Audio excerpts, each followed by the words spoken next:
Hey, what's happening? Chris Martinez here. I'm the host of Operation Agency Freedom. And in today's episode, I'm going to be talking about work life balance. So, this is a very hot topic. And depending on what social media algorithm you're in, you're going to be being fed lots of different information. Some people are saying, you know what, you need to enjoy life, you need to relax.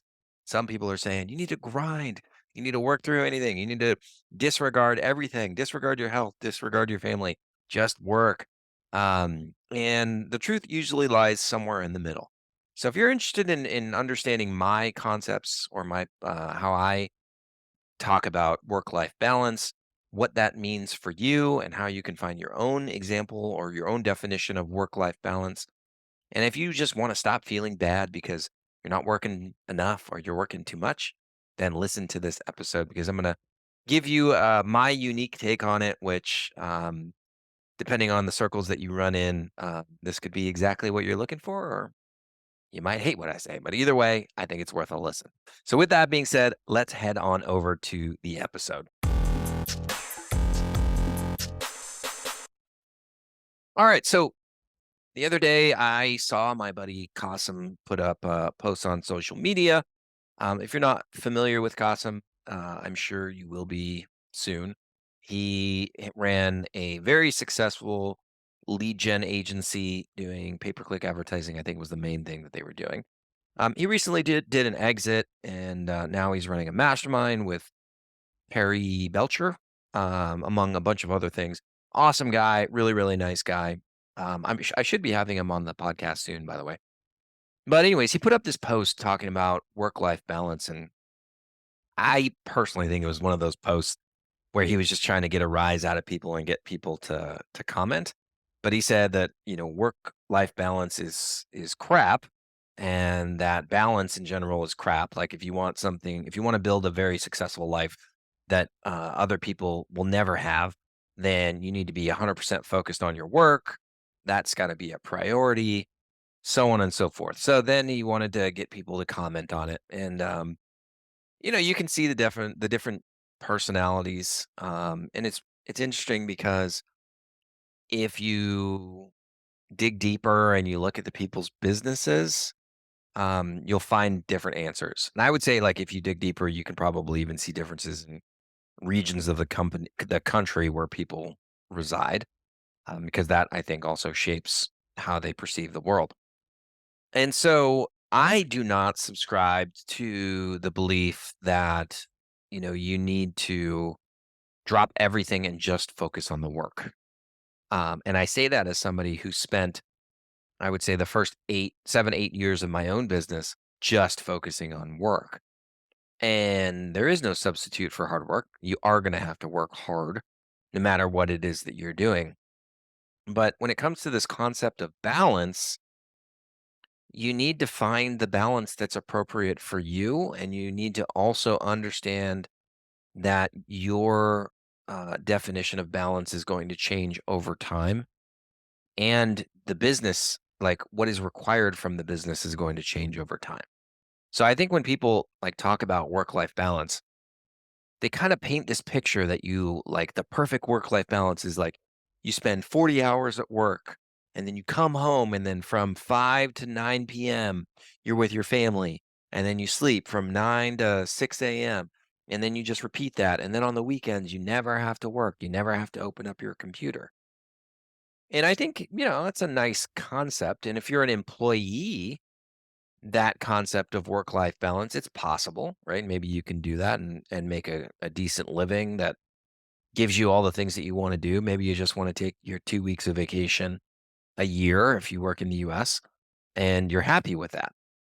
But as entrepreneurs, this concept of balance is very different, right? And what you need to understand is that you need to feel like you're balanced, right? You need to feel like you're investing the amount of time into your work that gives you fulfillment.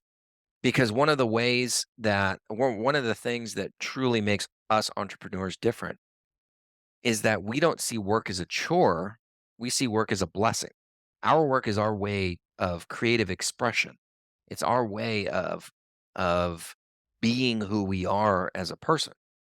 So for us, putting in 80 hours a week, it's fun, right? Like you enjoy that you have this opportunity to build something, right? We're building something.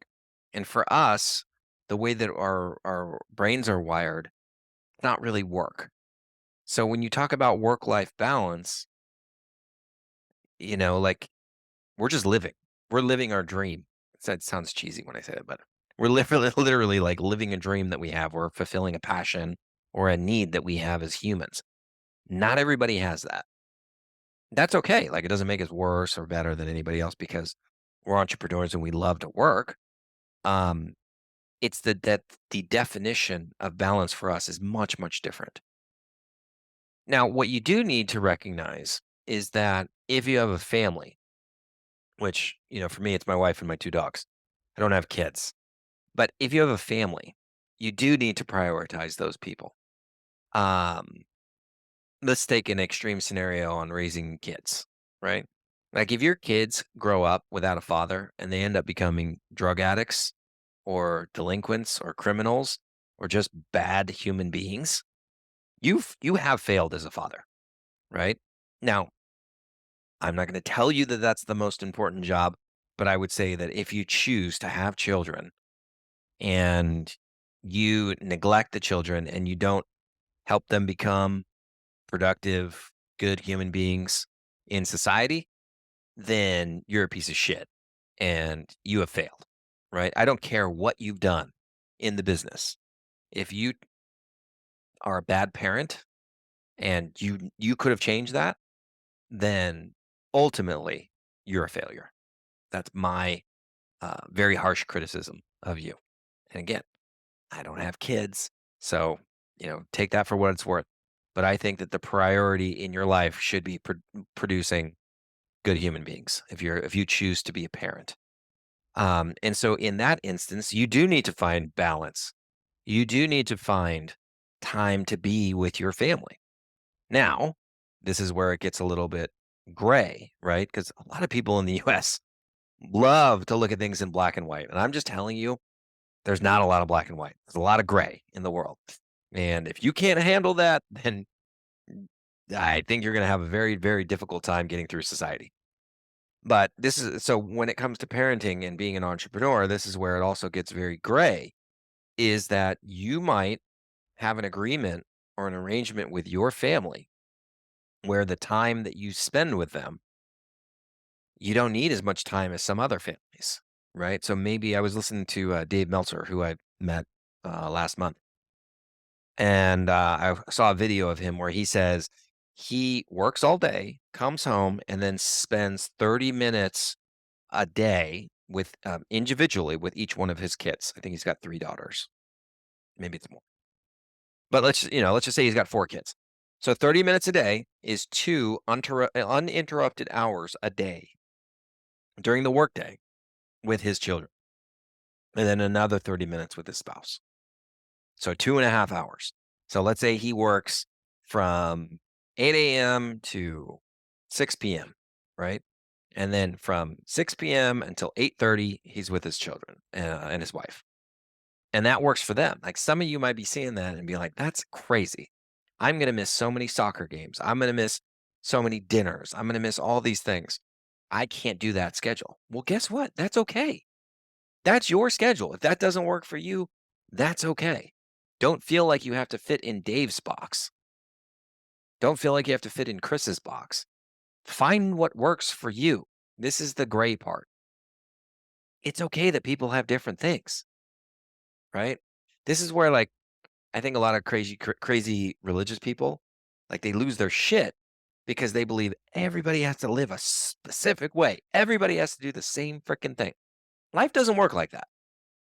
You get to figure out what works for you. Now, what I have talked to many people about is like parenting. Like not all parenting styles work the same way for every single child. We know that. If you have multiple kids, every parent will say, I did this with this kid and that worked great. I tried the same thing with the next kid, failed miserably. If you manage people at work, you can't manage people the same way. They're all different.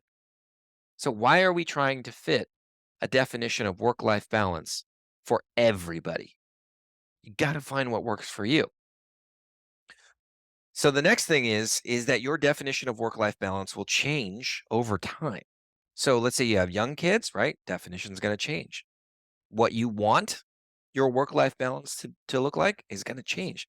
But then on the other side, if you have young kids and you're starting a business, man, that's really, really hard because you have to balance time with the kids, time with the business, right? As the business matures and you start to have leadership team in place and people that are making decisions and you're not needing to be there every single second of every single day, well, then your work life balance can change again because you don't need to be in the business.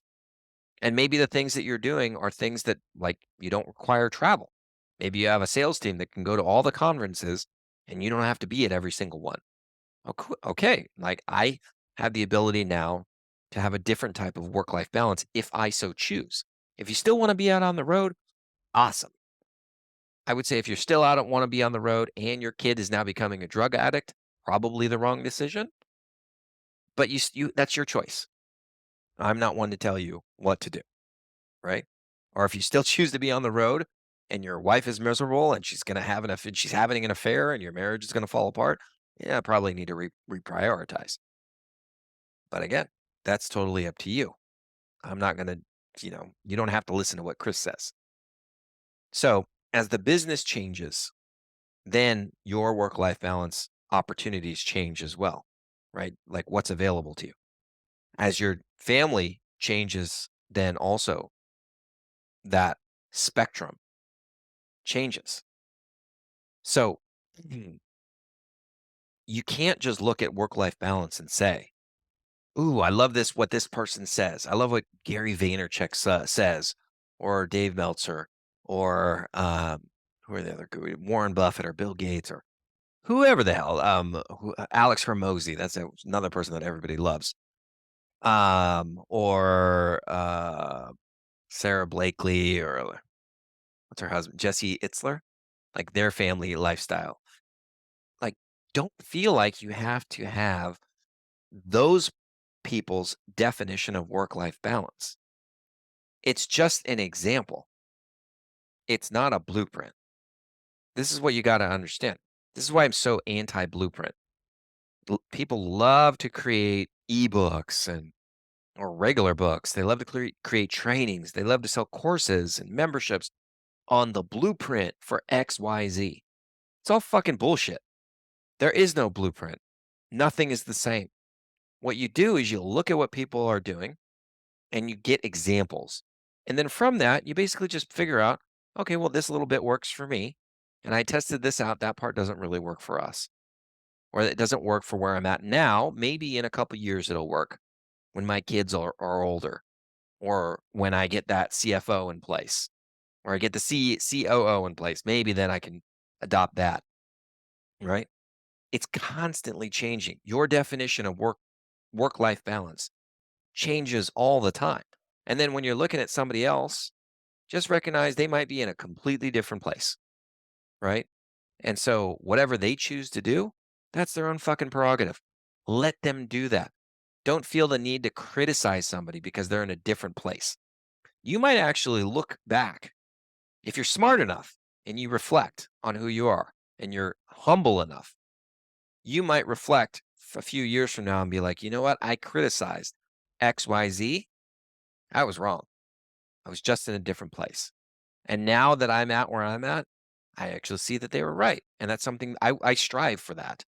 I strive for that version of balance, or I strive to be able to be in a place where I can do 80 hours a week and still have my family, right? And everybody's happy and healthy and we're still connected and we have great relationships. That's what it comes down to work life balance. Stop trying to force yourself into somebody else's box. Recognize that it's fluid, that there's a lot of gray, that your definition of the work life balance or of a happy or positive work life balance is going to change. And recognize that it's different for everybody, and that's totally okay. If somebody has something that doesn't fit your model, let them be. Just walk away until you're happy and you have your definition of work life balance and you're happy with that. Just shut up. It's none of your damn business. Just keep working and doing your thing. And hopefully, you will figure it out for yourself. With that being said, I would love to have your comments. If you don't agree with me, that's okay. It doesn't matter. You can leave a comment. You can shit on me. I don't care. But if you do agree, or if I've given you some insights and it makes you feel a little bit better about yourself because you're like, you know what? That's right. I don't need to fit into somebody else's definition of work-life balance. I'm happy with mine. And that makes me happy. You made my day. So, anyways, light me up or thank me. It's totally up to you.